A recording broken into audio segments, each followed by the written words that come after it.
নতুন যে বাংলাদেশ, এই বাংলাদেশ নতুন ব্যবস্থায় পরিচালিত হবে, নতুন সিস্টেমে পরিচালিত হবে।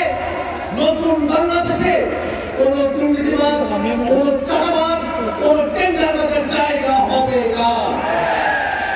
সুপ্রিয় উপস্থিতি, দীর্ঘ সময় ধরে বাংলাদেশ যে মুজিববাদী সংবিধান যে পরিচালিত হয়েছে, সেই মুজিববাদী সংবিধান বাংলাদেশে আর চলতে পারে না।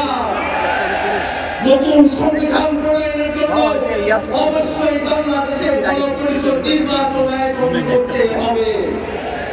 সুপ্রিয় উপস্থিতি, বাংলাদেশে দুইটি হয়েছে, উচ্চপক্ষ এবং নিম্নপক্ষ।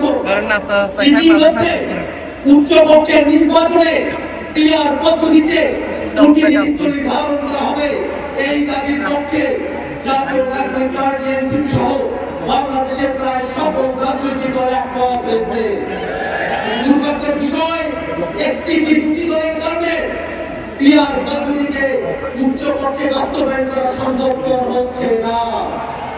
আমরা স্পষ্ট করে বলতে চাই, বাংলাদেশকে যদি নতুন কাঠামোতে পরিচালিত করতে হয়, অবশ্যই ক্লিয়ার পদ্ধতির বাস্তবতা নিয়ে আমাদের সকলকে গভীরভাবে ভাবনা করতে হবে। বাস্তবায়নের পথ আমাদের অন্বেষণ করতে হবে।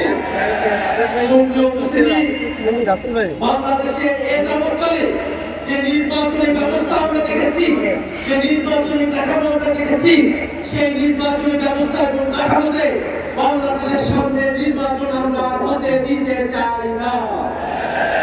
বেশি শক্তির বলে